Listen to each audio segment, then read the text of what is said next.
Kudus, tolong setiap hati kami untuk benar-benar siap menikmati firman Tuhan, supaya setiap kami Tuhan sungguh akan pulang dari tempat ini dengan kekuatan yang baru, semangat yang baru, kelimpahan yang baru memenuhi seluruh kehidupan kami lewat kebenaran firman Tuhan yang tiada berubah dulu, sekarang sampai selamanya. Biarlah firman-Mu bekerja di hati, di pikiran, di hidup dan tindakan setiap kami Tuhan. Urapi hamba-Mu, mampukan dia berdiri untuk menyampaikan hanya kebenaran firman Tuhan semata. Demi nama Tuhan Yesus Kristus, kami siap menikmati dan kami siap untuk melakukannya. Kita yang siap dengan sukacita, kita sama-sama katakan, mana aminnya? Mana tepuk tangannya? Mana teriakannya? Keren. Haleluya. Tadi Ibu Wel kita udah bilang, kalau dia bilang halo, apa jawabnya? Nah, itu mantap itu. Jadi semua jadi kembali muda ya. Semangat muda. Halo. Hai. Halo, hai. Hai, halo. Tepuk tangan begitu. Baiklah. Bapak Ibu Saudara yang dikasihi oleh Tuhan Yesus Kristus, kita hari ini ada dalam suasana peringatan Paskah. Ya. Suasana peringatan Paskah. Apa itu Paskah? Ceritanya begini. Jadi suatu kali, ya kan, ibu Yesus namanya Maria itu menjahit jubahnya. Jahit udah bagus. Setelah jadi dipanggilnya putranya Yesus. Coba dulu katanya, coba dulu jubah yang kubikin ini katanya kan. Nah, dicoba Tuhan Yesus kan. Lalu Maria tanya, Paskah? Katanya. Tuhan Yesus jawab, Paskok. Itu hanya cerita humor ya. Paskah yang sebenarnya diawali ketika Allah ingin membawa keluar bangsa Israel dari tanah Mesir. Nah, disitulah diawali. Nah, waktu itu Allah memerintahkan lewat Musa bahwa setiap keluarga dari bangsa Israel yang tinggal di daerah Goshen itu harus potong domba jantan, lalu taruh darahnya di pintu ya depan rumahnya, supaya nanti ketika malaikat maut itu melintasi seluruh tanah Mesir, kan gitu ya. Nanti setiap rumah yang sudah ada tanda darah anak domba itu dilewatkan, ya, dilewatkan. Di rumah itu tidak akan ada kematian anak sulung. Jadi demikianlah seluruh orang Israel yang tinggal di Mesir waktu itu taat melakukannya. Jadi mereka potong domba sorenya, lalu oleskan darahnya di pintu ataupun di tiang rumahnya. Lalu malamnya, menjelang malam, mungkin lewat tengah malam, suasana begitu mencekam di seluruh Mesir, maka mulailah malaikat penjemput nyawa ini melintasi setiap rumah demi rumah demi rumah, saudara-saudara.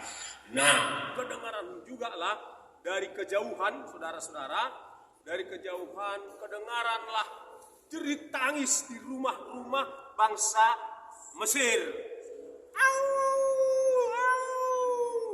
Jadi rumah demi rumah demi rumah yang ada putra sulungnya itu bermatian semua, saudara-saudara. Tetapi bangsa Israel waktu itu belum disebut bangsa. Orang-orang Israel waktu itu di rumahnya, di tempat tinggalnya tidak ada jeritan tangis karena tidak ada anak sulungnya yang meninggal, saudara-saudara. Dan gitu ceritanya. Nah, itulah Paskah. Paskah artinya dilewatkan. Kematian itu dilewatkan, dilalukan. Itu artinya Paskah. Passover. Nah, lalu disempurnakanlah Paskah itu di dalam diri Yesus 2023 kurang 30 tahun, berarti hampir 2000 tahun yang lalu kan gitu ya. Yesus menjadi anak domba Allah, dipotong ya, disembelih di kayu salib, darahnya tercurah untuk kemudian melindungi setiap orang yang percaya kepada Yesus dan yang mau menjadi milik Kristus. Maka bagi orang itu tidak berlaku lagi kematian kekal, hanya kematian badani. Nah, itulah satu makna yang paling penting dari Paskah.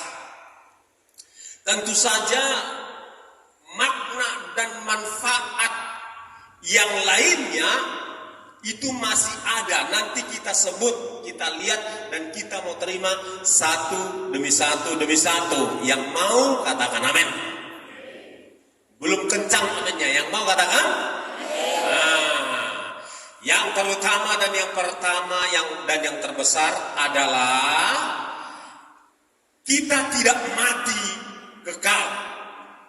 Kita tidak binasa di bawah sana, tetapi kita akan naik ke atas sana untuk hidup kekal bersama-sama dengan Tuhan. Katakan amin. Itulah Paskah. Oke, baik. Saudara yang dikasihi oleh Tuhan, saya mengajak kita melihat dari Filipi 3 ayat 10, 11, 12 ya. Filipi 3 ayat berapa? Ya, semua kita akan menangkap, tidak saja membaca, tetapi menangkap dan mengambilnya untuk diri masing-masing. Mau? Ayo, satu ayat demi satu ayat. Pelan-pelan saja, yang penting jelas. Semua ya, 1, 2, ya. Yang ku kehendaki ialah mengenal Dia dan kuasa kebangkitannya dan persekutuan dalam penderitaannya, di mana aku menjadi serupa dengan kematiannya. Sampai di sini dulu. Yang ku kehendaki ialah mengenal Dia, Yesus Kristus. Itu yang penting dulu. Mari kita, Bapak, Ibu, Saudaraku, lebih rindu lagi untuk mengenal Dia, Yesus Kristus. Amin. Mari kita lebih sungguh-sungguh lagi untuk mengenal Yesus Kristus. Kita sudah tahu Yesus tempat tinggal asalnya itu di sorga. Lalu 2023 tahun yang lalu Dia menjelma menjadi manusia seperti kita, supaya ada darahnya untuk hapus dosa kita dan tebus nyawa kita, kan gitu ya. Dan tiap tahun di bulan Desember kita merayakan hari kelahirannya, kan begitu. Tetapi barangkali pengenalan kita ya hanya sebatas itu. Dia putra Allah, Dia firman Allah, hanya sebatas itu. Kita perlu lebih dalam lagi mengenal Yesus Kristus. Amin. Salah satu pintu untuk kita lebih mengenal Dia, yaitu mengenali kasih-Nya. Katakan mengenali kasih-Nya. Begitu besar kasih Allah akan manusia di dunia ini, sehingga ia telah mengaruniakan atau mengorbankan putra tunggalnya yang bernama Yesus Kristus. Mengorbankan putra tunggalnya Yesus Kristus, supaya setiap orang yang percaya kepadanya tidak masuk neraka binasa di sana, melainkan beroleh hidup yang kekal. Pelan-pelan ya, pelan-pelan. Saudara, andai kata saudara tidak punya Yesus, maka alamat saudara dan saya jelas masuk neraka. Masuk neraka, neraka adalah tempat yang sungguh sangat mengerikan. Sangat-sangat mengerikan neraka itu. Masuk, terbakar, udah terbakar, melepuh semua, daging tulangnya muncul lagi. Muncul lagi, ya kan? Muncul lagi daging itu, membalut tulang-tulangnya, kan? Udah muncul, datang lagi belatung, dikorekinya lagi, berkeluaran lagi. Itu kata Alkitab, berkeluaran lagi, belatung dari hidung, dari mata, dari telinga, dari segala lubang. Bahkan dia buat banyak lubang. Terus terbakar lagi, dan ketika terbakar, jeritannya sangat mengerikan karena panasnya melebihi berapa dia katakan, ada yang memperhitungkannya itu bukan 100 derajat Celcius. Kalau 100 derajat Celcius itu seperti kita masak air mendidih, itu cuma 100, tapi ini 6.000 derajat Celcius. Ada di sana. Gigit jari aja gas, orang di sekitarnya jerit, nggak sempat merhatikan orang di sekitarnya karena dia untuk diri sendiri sampai habis tenaganya untuk menahan rasa sakitnya. Terus menerus, nggak henti-henti. Ya seperti itu neraka diciptakan Allah untuk iblis. Namun bagi orang yang tidak punya Yesus, bukan pengikut Kristus, yaitu juga di sana, saudara-saudara. Nah, karena begitu besar kasih Allah akan kita, akan semua manusia yang di muka bumi ini, maka dikorbankannya lah putra tunggalnya dengan cara menjelma menjadi manusia dulu nih. Padahal di sana putra tunggalnya bersama dengan Bapa dan Roh Kudus itu memerintah kerajaan sorga. Banyak, ada entah berapa ratus juta penghuni sorga itu yang Allah Bapa, Putra, Roh Kudus ini harus perintah. Jadi Yesus yang duduk di tahta itu, dia memerintah di sana sebagai raja.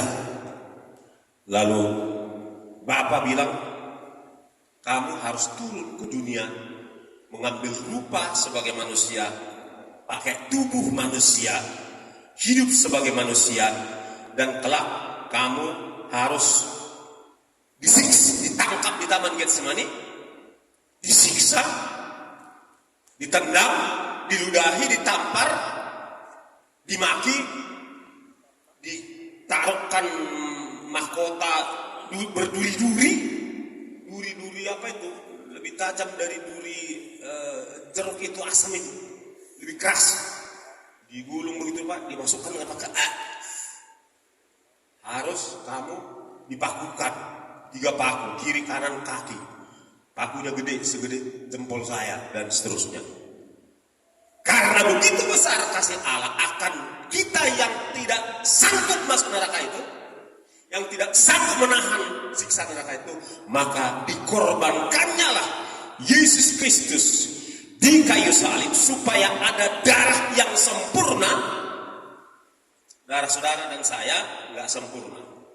supaya ada darah yang sempurna, yang benar-benar kudus 100%, supaya oleh darah itu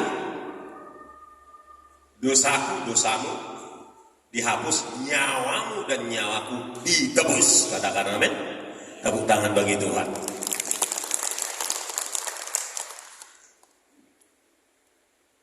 Karena begitu besar kasih Yesus. Yesus yang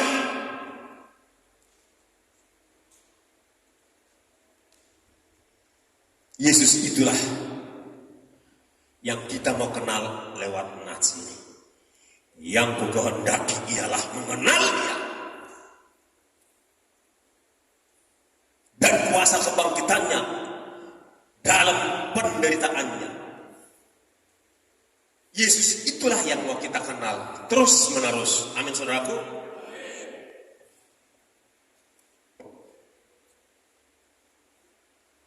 Ketika Dia ditangkap, saya punya buku sejarah penyiksaan penangkapan Yesus itu, ditulis oleh ahli sejarah. Nah, di situ Yesus ketika ditangkap lalu mau dicambuk, itu diikat.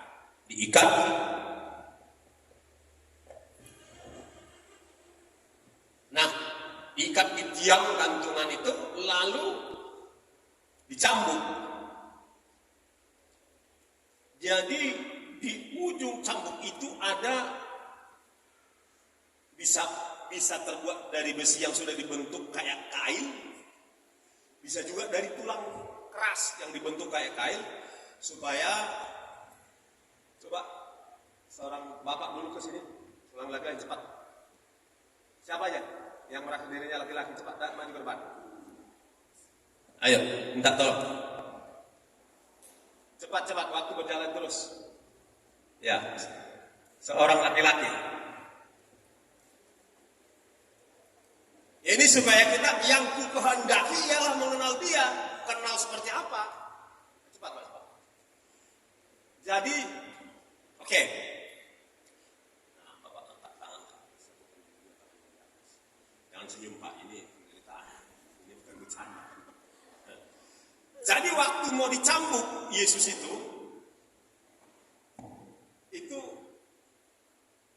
diayun begitu rupa, entah kemana dia mendarat. Kalau ke sini mendarat, itu ditarik dengan kasar, terputar, koyak, 2 kali, 3 kali, 4 kali, 5 kali, 6 kali, kepala, muka, kalau pas ke mukanya, ditarik kasar, mutar, itu kasar nariknya, sampai 39 kali. Jadi habislah semua, mulai dari wajah, hidung, pipi, pelipis, leher, dada, itu semua habis, koyak, bergelantungan semua dagingnya itu. Makanya di dalam kitab Yesaya dikatakan kita nggak bisa kenali lagi wajahnya. Jadi film The Passion of Christ yang menggambarkan sengsara, jadi The Passion of Christ artinya sengsara Kristus itu belum seberapa dibanding dengan aslinya. Bagaimana Yesus itu disiksa habis 39 kali 3 ya, berarti kan habis dia, nggak bisa dikenali, keluar semua darah segar. Karena kasihnya kepada saudara. Seharusnya gini, seharusnya saudara dan saya yang harus disiksa di neraka. Tetapi Yesus mengambil tempat dan dia katakan, Asko, Yogi, katanya, dialah yang mengambil tempat untuk penyiksaan itu. Untuk penyiksaan. Seharusnya saudara yang harus disiksa. Coba kasih tahu kiri kanan, seharusnya aku yang harus disiksa. Coba kasih tahu kiri kanan. Seharusnya katakan, aku yang harus disiksa. Tetapi Yesusku begitu kasihan melihat aku, sehingga dia rela mengorbankan dirinya. Itulah Paskah. Jadi karena begitu sayangnya Allah kepada kita, kepada saudara dan saya, maka direlakannya lah Yesus untuk kurban. Katakan kurban. Jadi korbanlah. Kita yang bersalah, Yesus yang jadi korban. Saya ulangi ya, kita yang jahat, kita yang berdosa, jadi Yesus jadi korban. Katakan Yesus jadi korban. Korban dia, korban menahan sakit, dihina, ditinju, korban dia. Nah, itulah yang dikehendaki oleh Filipi 3 ayat 10 ini. Yang ku kehendaki ialah mengenal dia, mengenal pengorbanannya, mengenal kasihnya. Mengenal apa? Mengenal kesetiaannya. Katakan kesetiaannya. Ada apa dengan kata setia? Setia artinya walaupun kita ini sebentar dosa, sebentar berdoa, sebentar berdosa, sebentar ibadah, jatuh bangun kita, tapi dia tetap setia, sayang sama saudara dan saya. Katakan amin. Itu artinya setia.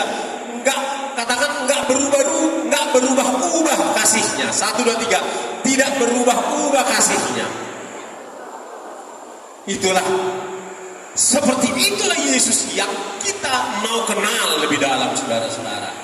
Yang ku kehendaki ialah mengenal dia. Itu dulu ya. Gini, perhatian toh. Saudara akan lebih mengenal dia lewat pengalaman pribadi. Bapak ibu saudara sekalian akan semakin mengenal dia melalui pengalaman hidupmu. Amin. Ikuti saya. Di dalam pengalaman hidup, iya, makasih. Maksud saya nggak usah disebutkan, diikuti aja apa yang saya sampaikan. Didengarkan itu maksud saya, tapi mantap. Di dalam pengalaman hidup kita ada 2 hal. Ada yang enak, ada yang gak enak. Tuhan akan izinkan saudara mengalami yang enak dari Tuhan, dan juga yang tidak enak. Itu sebabnya ada lagu yang mengatakan suka duka dipakainya untuk kebaikanku. Suka duka dipakainya untuk kebaikanku.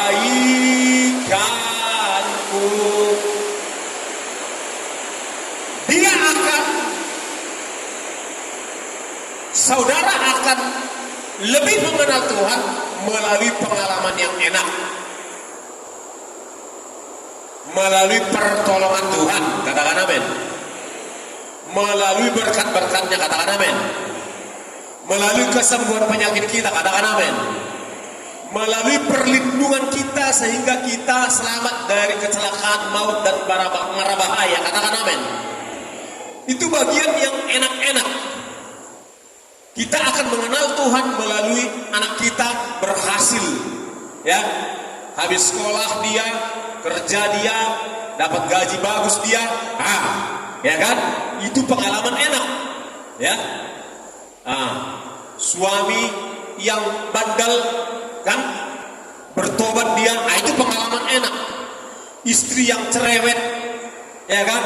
Bertobat dia jadi nggak banyak cakap lagi, itu pengalaman enak, ya kan? Istri yang pelit, ya, jadi murah hati, itu pengalaman enak, kan? Setuju? Setuju? Terus cucu-cucu kirim uang, ya kan? Itu pengalaman enak, ya. Tetapi Bapak Ibu Saudara, tolong tetap fokus. Lewat itu kita mengenal Tuhan. Lalu kita pun nyanyi, Tuhan Yesus baik, sungguh amat baik, untuk selama-lamanya. Oh, Tuhan Yesus baik. Namun ketika, ikuti saya, perhatikan. Ketika penyakitmu tidak kunjung sembuh,